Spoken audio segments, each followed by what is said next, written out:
Olá, meus amigos, olá, minhas amigas, tudo bem com vocês? Um forte abraço! A gente sempre pede o like, né? Para fortalecer nosso canal, a gente sempre pede o like para você dar essa moral pra gente. Ó, seguinte, nossas pautas estão aqui na tela pra gente tratar hoje, né? Jogo do Bahia, terça-feira, nesta terça, contra a equipe do Criciúma, provável escalação. Rogério Ceni chegou a mencionar em coletiva que pode fazer mudanças, administrar o elenco, até porque domingo o Bahia joga contra a equipe do Botafogo, beleza? Nós temos também a pauta do Renato Portaluppi, ainda está rendendo e tem informações do Márcio Martins também no entorno do que está acontecendo. Nosso querido Cássio Cardoso também fala da opinião dele sobre a questão do próprio Renato Portaluppi, né, que ele acusou que o Jailson Macedo, que é árbitro aqui da Bahia, presidente também da Federação Baiana de Arbitragem, estava no campo e interferiu diretamente na expulsão do Diego Costa. Nós temos também aqui o Rodrigo Capello, a gente vai falar sobre SAF também, né? O Bahia com certeza tem a melhor SAF do Brasil, né? Mas o Vasco e o Cruzeiro estão penando aí. O Cruzeiro, inclusive, o Ronaldo vendeu 90% das ações da SAF, né? Tem o Renatinho Guedvilha também e a comprovação clara que o Bahia tem uma SAF estruturada é justamente o pagamento da dívida trabalhista, né? Já falar sobre isso também aqui. Esquadrão de Aço informa sobre a questão do sócio, acesso garantido. Neste mês nós não teremos, né? Excepcionalmente neste mês, que é o mês de abril, em função do alto índice de adimplência. Então, o Esquadrão de Aço, além de ter um grande número de sócios, também os sócios estão adimplentes, estão pagando. Nós temos os números do Everaldo, a gente vai tratar sobre isso. Nosso querido Everton Ribeiro também jogou demais, hein? Jogou demais também contra a equipe do Grêmio. E a provável escalação do esquadrão a gente vai falar um pouquinho, claro, usando a base do último jogo do Esporte Clube Bahia. Ali o dedo no like, tamo junto e misturado nessa? Claro que estamos, claro que estamos. Ó, vamos trazer a nossa pauta, mas claro que antes da nossa vinheta, jogador ia arrebentar.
Meu amigo, desde já a gente agradece muito. Somos mais de 34 mil inscritos. Chegamos nesta marca e quem sabe aí já no mês de maio possamos chegar nos 35 mil inscritos. Que beleza, hein? Rumo aos 40, rumo aos 40.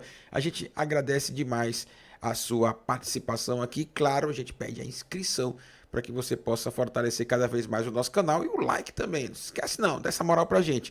Tá aí na tela para você a turma do Esquadrão de Aço, a escalação provável do Bahia.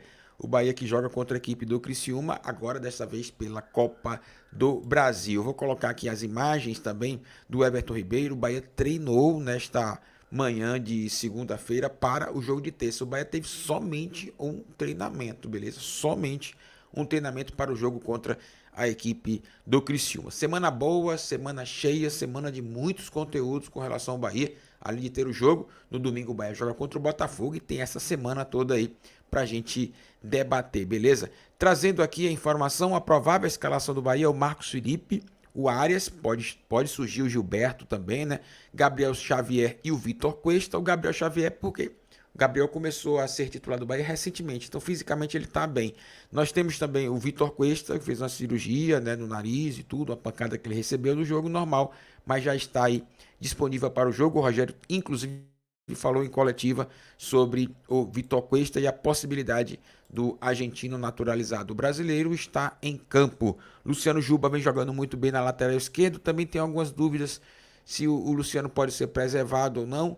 Caio Alexandre, Jean Lucas, Everton Ribeiro, tá ali o Depenha, que pode entrar no jogo, e o Cauli. Eu acho que desses 4 jogadores, o Rogério deve utilizar pelo menos 2, né? No segundo tempo, provavelmente. É um jogo de administração mesmo, né?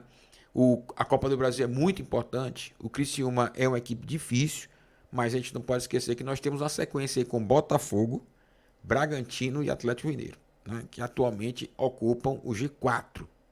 Então, é administrar e confiar. Nós temos o Tassiano e o Everaldo. Eu acho que o Everaldo vai para o jogo, tem que dar sequência ao Everaldo. Ele também não vinha sendo titular constantemente, então tá bem para jogar o Everaldo. Eu acho que o Tassiano pode ser preservado.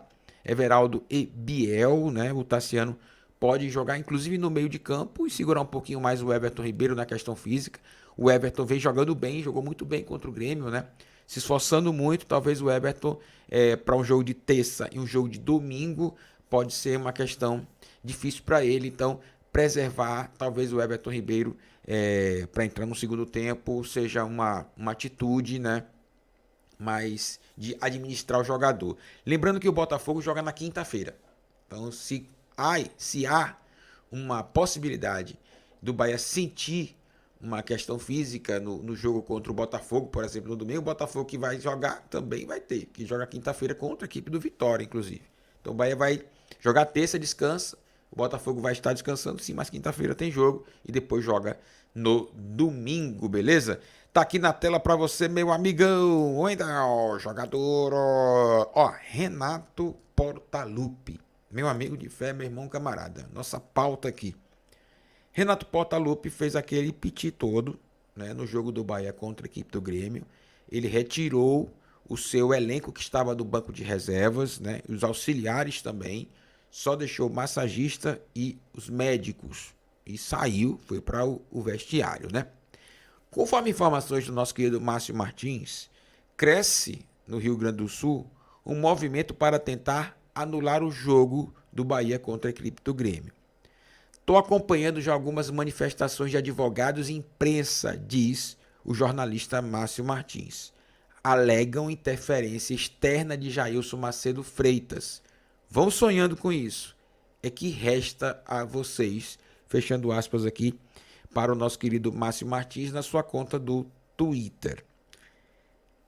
Renato Gaúcho, o Portaluppi, ao sair do banco de reservas e retirar o seu elenco, né, só deixou os jogadores que estavam no campo, ele também pode ter cometido uma infração conforme o Código Brasileiro de Justiça Desportiva, inclusive o artigo 258.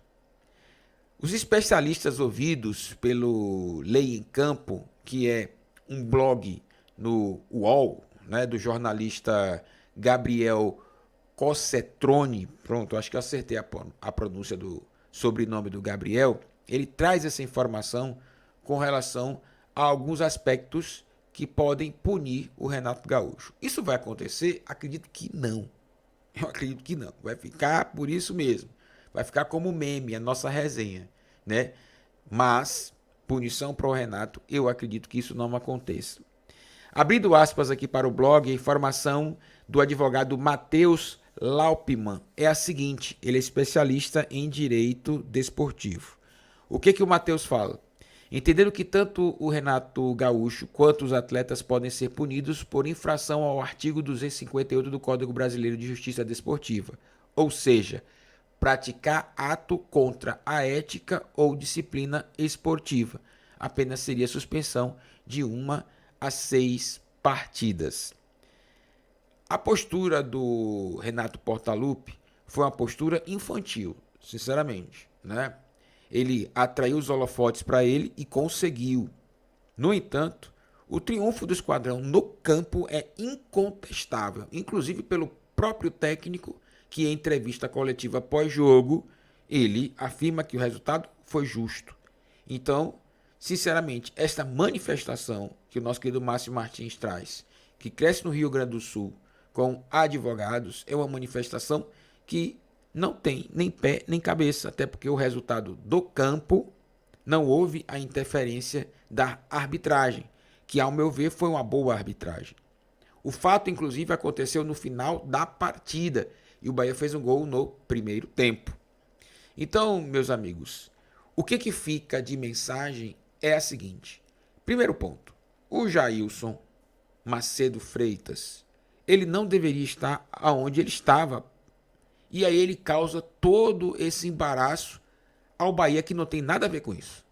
Esquadrão de Aço não tem absolutamente nada a ver com isso. O Jailson Macedo Freitas estava em um local que não poderia estar, beleza, gera esse questionamento. Mas o Bahia não tem nada a ver.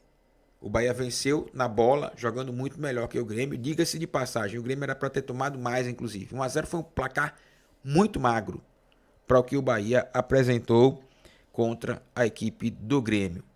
O nosso querido Cássio Cardoso está aí na tela. Ele diz o seguinte: a NAF entra no STJD contra Jailson Macedo Freitas. Nada a ver com o esquadrão, né? Movimento meramente partidário, sem qualquer interesse em trazer benefícios para o futebol. Jailson Macedo envolvido em polêmica não é novidade, desde que era árbitro, mas virou alvo dessa vez apenas por ser pessoa que está ligada ao atual presidente da Confederação Brasileira de Futebol. Mas a lição, sinceramente, que fica é os cuidados que o Bahia deve ter. Porque ao mesmo tempo que lutava-se muito nos bastidores para que times grandes não caíssem para a Série B, times tradicionais, grandes, e aí tinha aquela história toda, né, que vai impugnar, que não vai valer o jogo, que um jogador tal não estava regularizado, que aquela história toda que a gente via nos tempos de um campeonato brasileiro de virada de mesa. A gente tem que ter cuidado também com o incômodo que o Bahia está trazendo agora para a parte de cima da tabela, aonde você pode conquistar um título, aonde você pode conquistar uma vaga para a Libertadores que vale muito. E o Grêmio, ao ter tomado um sapeca do Bahia, o Bahia pode estar mostrando, e olha que não foi só o Grêmio, o Fluminense também. O Bahia venceu o Fluminense muito bem, venceu o Grêmio muito bem. Isso traz uma reflexão. Grêmio e Fluminense não lutam sempre por Libertadores? Não é verdade? Eles estão sempre aí na busca da Libertadores. Será que esses clubes não estão incomodados agora com a chegada do Bahia nessa parte da tabela na qual se luta por título e Libertadores? Se o Bahia vai chegar, eu não sei. Eu acho que o Bahia está mais próximo de uma Sul-Americana nessa competição em 2024. 2025 é uma outra história. Mas em 2024 eu acho que o Bahia está muito próximo de conquistar uma Sul-Americana, até porque não é difícil, né? No Campeonato Brasileiro dos 20 clubes, talvez 2 ou 3 não consigam absolutamente nada. 4 caem, os 3 que ficam não conseguem nada, os demais todos estão em competições internacionais. Então, para o Bahia é muito viável a Sul-Americana. Mas esse incômodo, que é justamente a questão que o Márcio fala, né? Movimento no Sul, de advogados e tudo, pode estar muito ligado a isso. Da chegada do Bahia agora para brigar por vagas de torneios interessantes e que clubes do Sul e do Sudeste não têm interesse em perdê-las.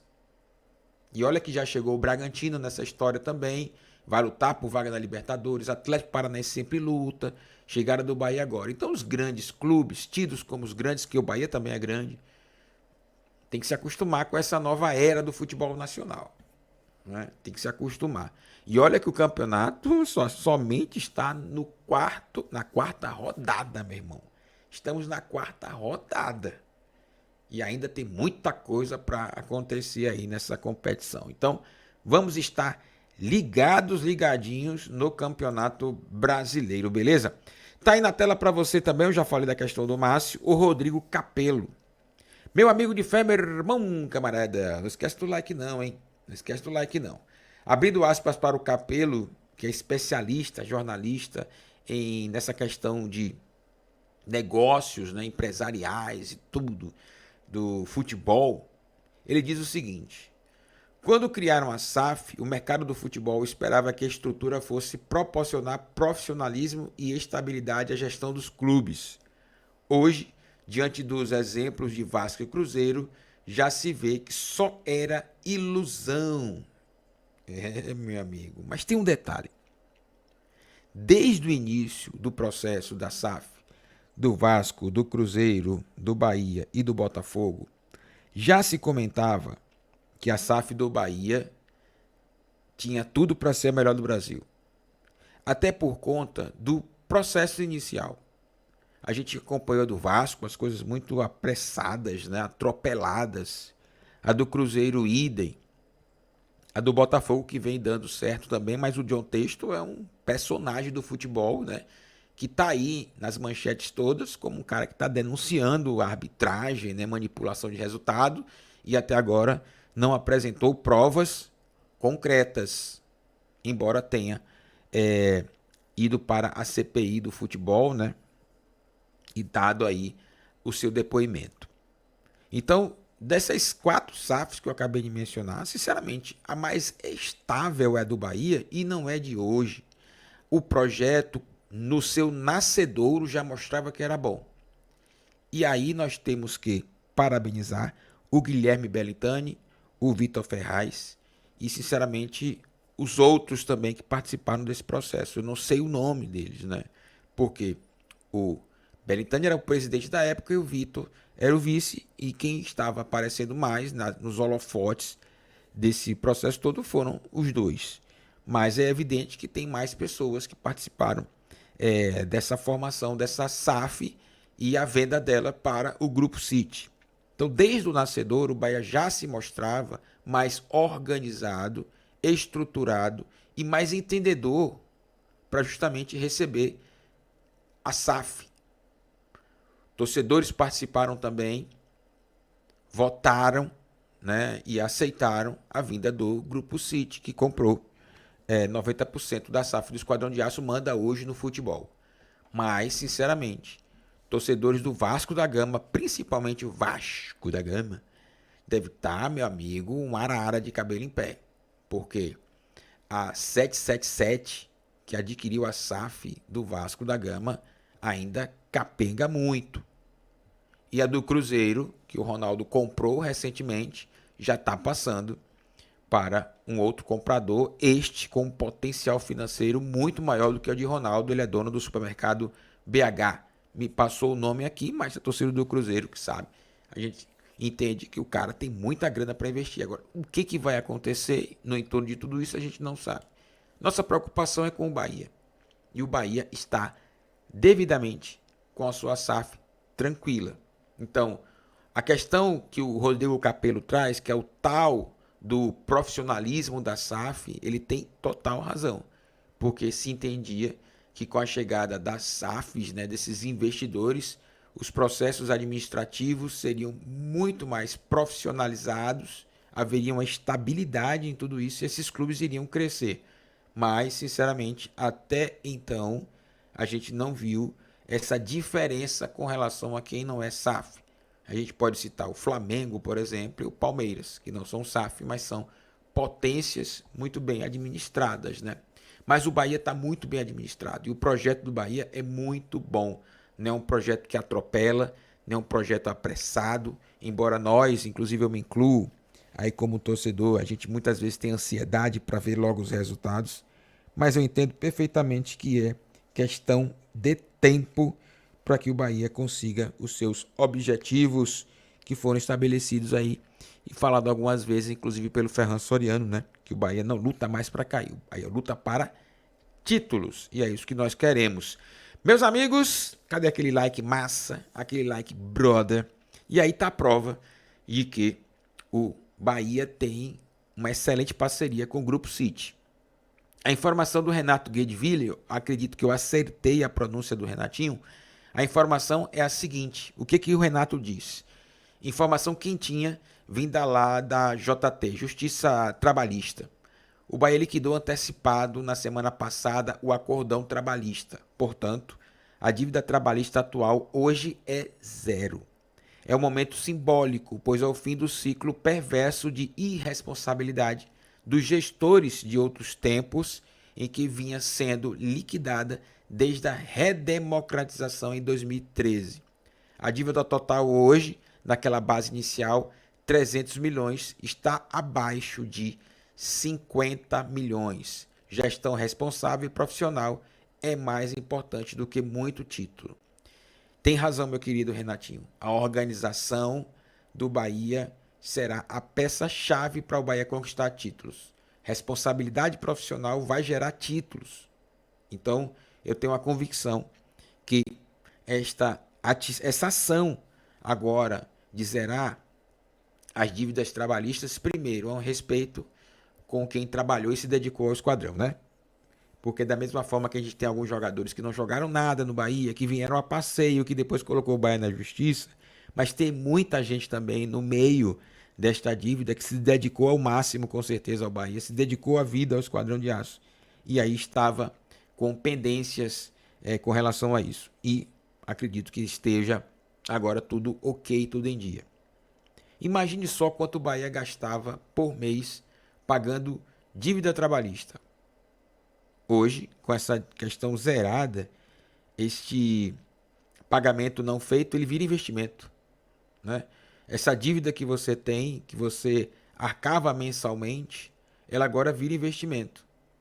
Porque você, ao invés de ter o dinheiro para pagar uma dívida, você vai ter o dinheiro agora para investir. E investir em tecnologia, investir em processos administrativos, qualificando funcionários, mas tem muita coisa aí ainda para fazer, com certeza tem as suas prioridades, né?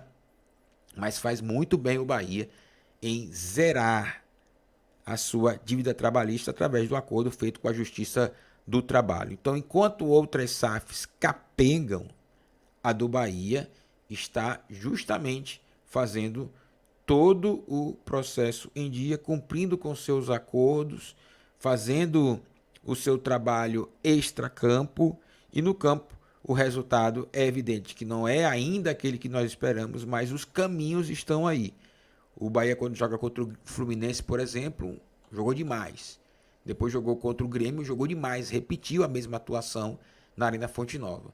Eu acho que o Bahia agora, claro que não é fácil, é ser um time muito forte fora de casa, né? A mesma força que o Bahia tem na Fonte Nova, que leve para fora. A gente vai ver isso contra o Botafogo, né? A gente vai ver isso domingo contra a equipe do Botafogo. É claro que cada jogo é uma história, a gente não tem como dizer assim, o Bahia vai jogar muito contra o Botafogo, o Bahia vai jogar muito hoje contra o Curitiba, a gente não sabe, é uma bolinha de cristal, até porque ainda nós temos, eu, por exemplo, tenho a ideia que ainda há uma instabilidade, né?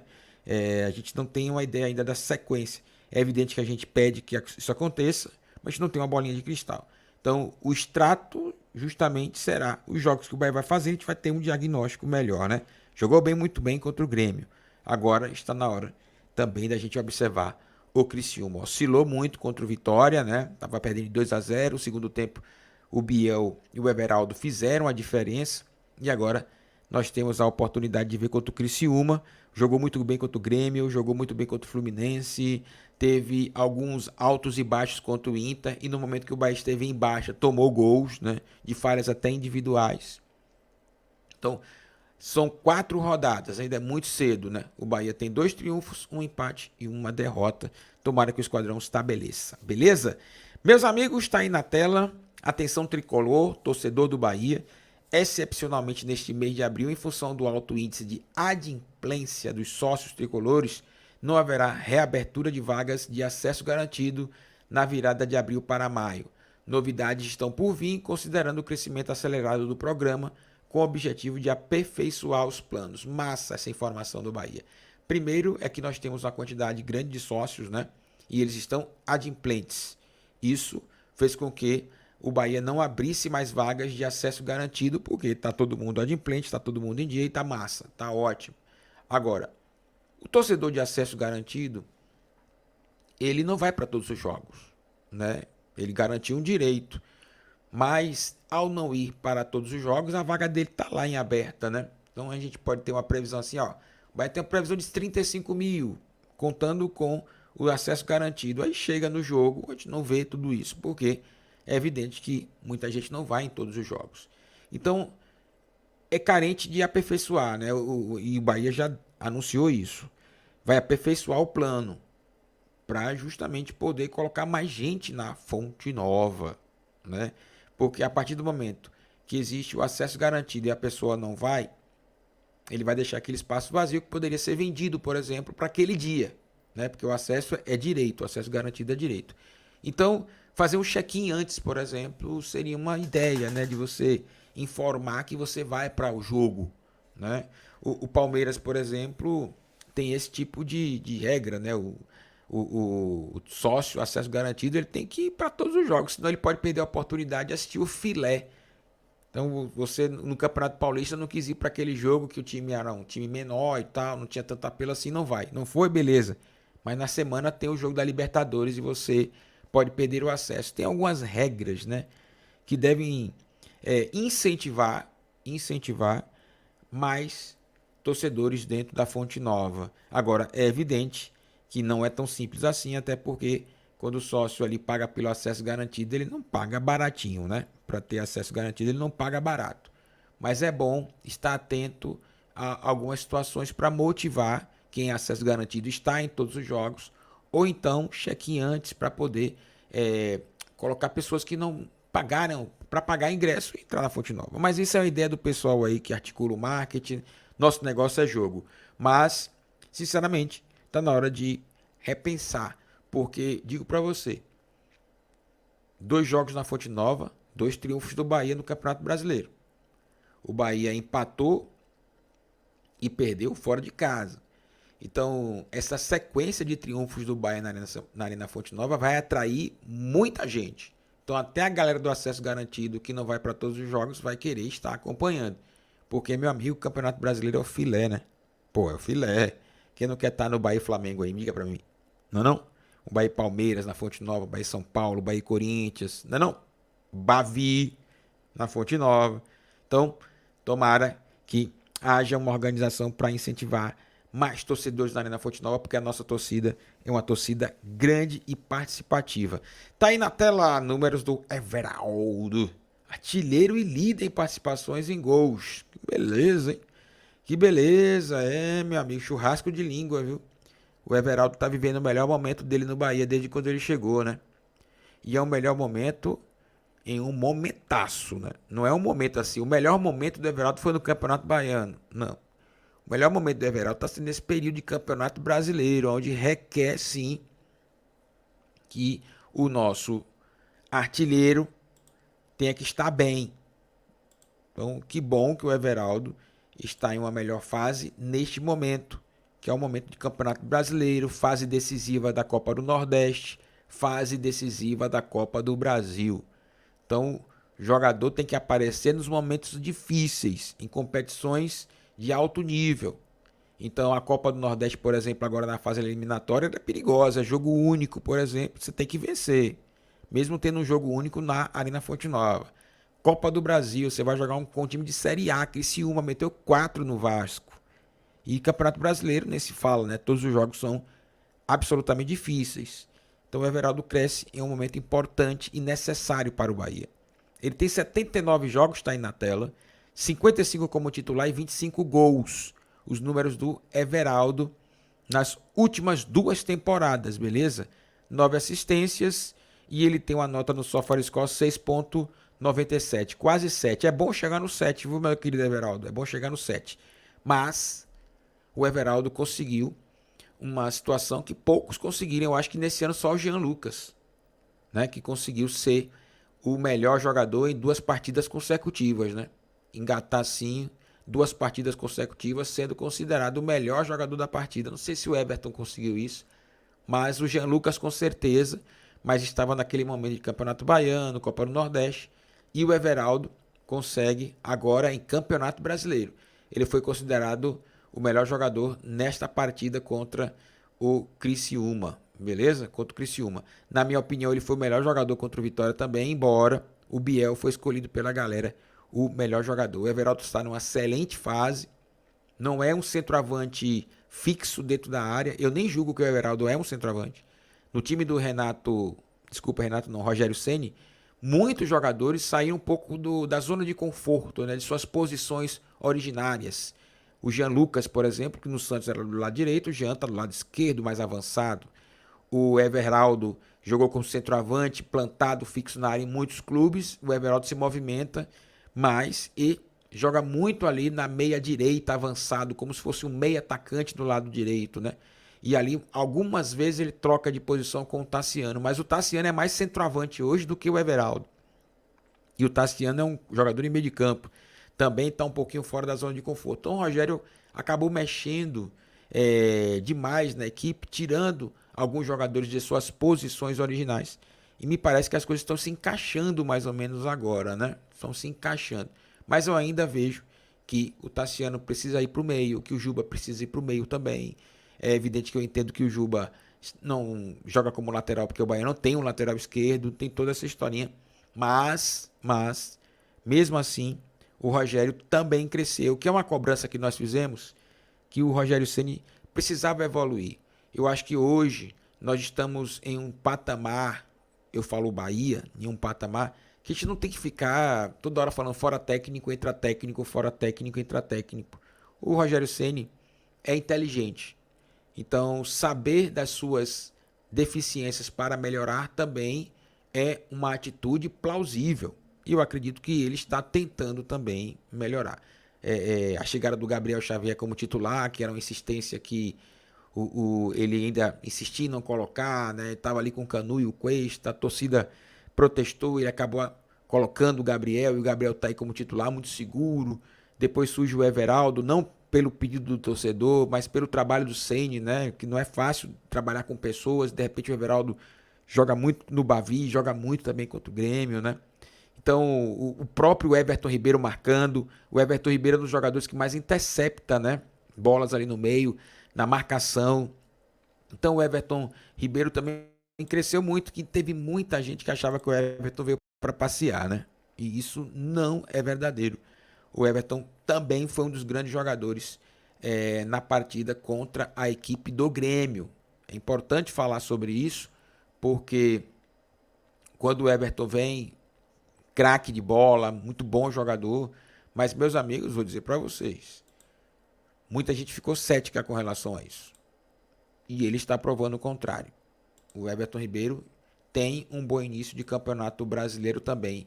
E ele sabe disso. E ele sabe que tem que fazer isso, até porque ele é um jogador de reconhecimento nacional, né? Todo mundo conhece o Everton Ribeiro.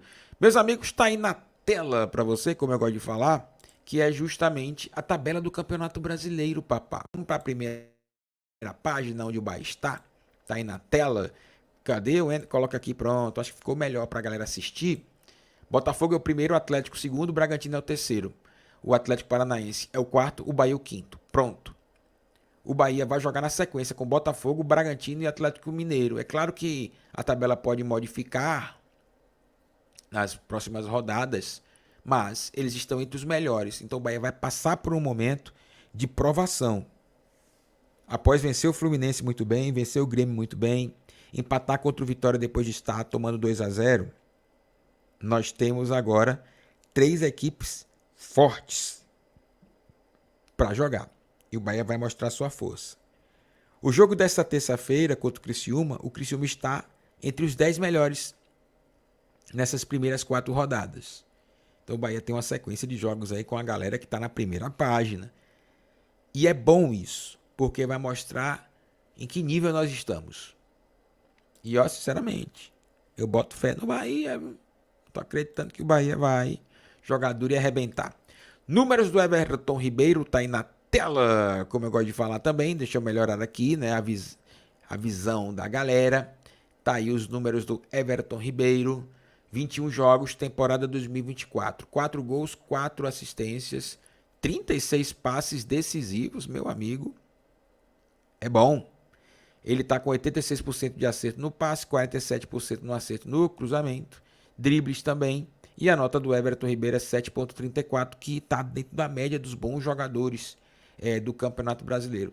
Eu trouxe aí o Everaldo e o Everton Ribeiro, justamente para a gente mostrar aí os dois melhores jogadores, na minha opinião, contra a equipe do Grêmio. Contra o Criciúma, pode surgir outros também aí como melhores jogadores, a gente vai trazendo os números.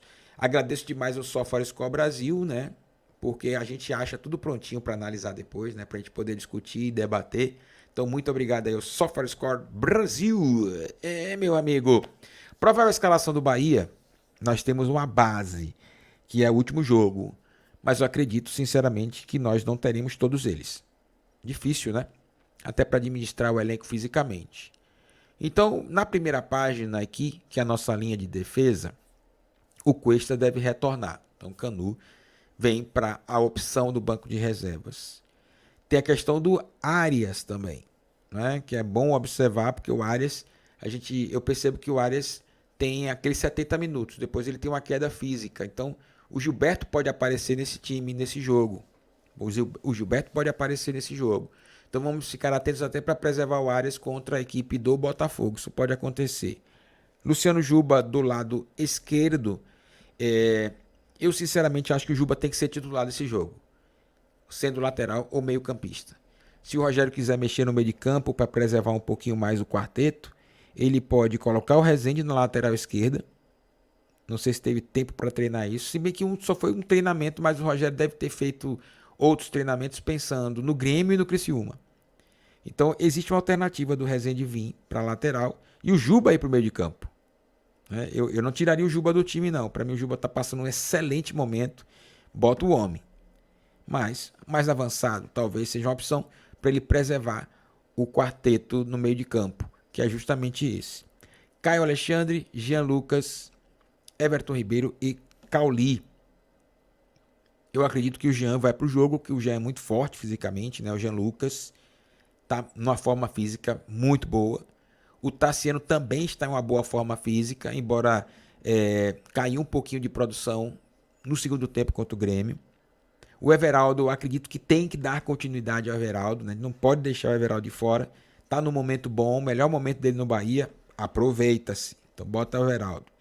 Então desses 6 jogadores aí, eu acredito que 3 estarão em campo. Os outros 3 estarão no banco de reservas para entrar no segundo tempo. Acho que o Caio Alexandre também deve entrar. E minha dúvida é Cauli e o Everton Ribeiro. Se o Rogério Ceni vai com os 2 ou preserva um e coloca no segundo tempo para justamente administrar a questão física.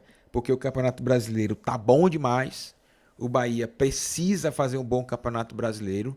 Copa do Brasil tem todos os anos, embora claro e evidente chegar em uma semifinal de Copa do Brasil é histórico para o Bahia. O Bahia nunca chegou na semi, chegou até as quartas de final. Mas, meu amigo, minha opinião, na hora que aperta, na dividida, Campeonato Brasileiro. Na dividida é Campeonato Brasileiro, viu, papai? Na hora que o bicho pega, vamos pro Brasileirão. E preserva-se uma parte do nosso elenco para se apresentar contra a equipe do Botafogo. O jogo é 18h30 no domingo. Esse jogo do Bahia de hoje, terça-feira, contra a equipe do Criciúma é 19 horas. E no domingo, o Bahia joga 18h30 contra o Botafogo lá no Rio de Janeiro, no estádio do Engenhão. Beleza? Meus amigos, que maravilha. Espero que vocês tenham gostado desse nosso bate-papo descontraído aqui, né? Pra gente trocar ideias. Deixe seus comentários no like, dê essa moral pra gente também, né? Dando aquele likezinho. Comentários no like não, ainda. Deixe seus comentários. Na barrinha de comentários ali, ó. Pode jogar duro e arrebentar. O seu like é importante. Compartilhar nosso link nas suas redes sociais. E também se inscrever no canal. Dá essa moralzinha? Tamo combinado com isso? Tamo combinado? Então, bom demais, papá. Bom demais.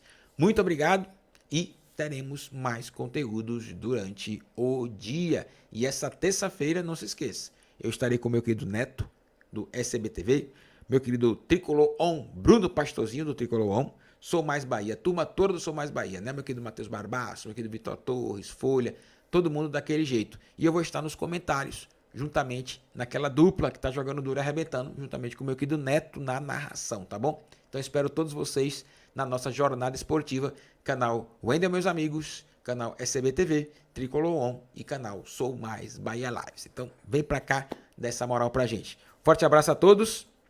Valeu!